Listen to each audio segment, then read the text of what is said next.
Все эти работы выполнены крымскими мастерами в рамках проекта «Орнек Маале». Он прошел в селе Ялы-Мойнак, близ Кезлева, на базе отеля «Маале». Заслуженный художник Украины Мамут Чурлу делился знаниями о сакральности крымско-татарского орнамента и системе его символов.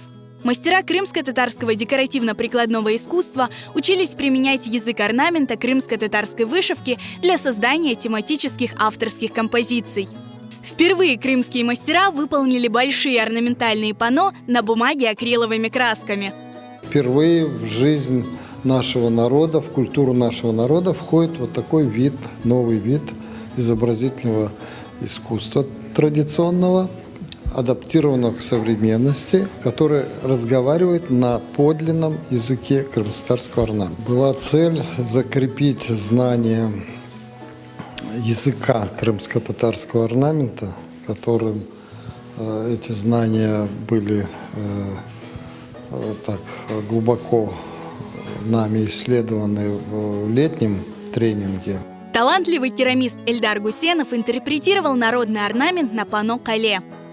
На ней изображены несколько уровней защиты и отношения к будущему поколению, будущему потомству. В центре там изображен дом, как охранный символ. Внутри этого дома изображен ромб. Ромб называется, это кобек, крымско-татарское название. Он означает кобек пуп, живот женщины, в которой находится будущий ребенок.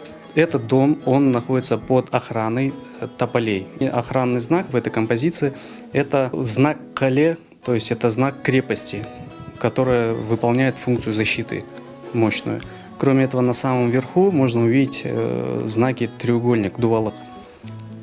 Он также является оберегом. Также в рамках проекта «Орнек Маале» мастерами разработаны эскизы тетрадных обложек с народным орнаментом.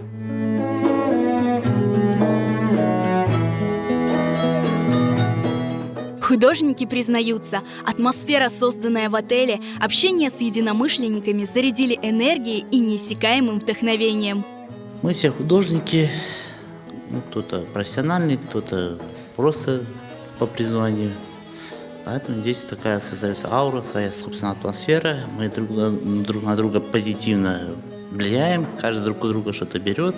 За эти 6 дней я получила такие огромные знания, которые позволят мне дальше воплощать это развить это в твоем творчестве. Я занимаюсь войлоком, и есть желание воплотить эти наши национальные орнаменты именно в изделиях из войлока, то есть развить наше национальное наследие. Благодаря Мамутага Чурлу мы получили, вся наша команда расширила свои знания о крымско-татарском орнаменте. Теперь мы можем грамотно его расшифровывать. Бу ишни көріп пек севіндім. Мамутага пек büyük iş yaptı. Топлап бір жерде бүле истидатлы адамларны, олар мына өзлерін, фикірлеріні, крым-татар өрнеклеріні бұл паноларды көстерділер. Бұл белесем пек büyük iş. Уже в феврале проект «Крымский стиль» представит новую экспозицию в библиотеке имени Франко.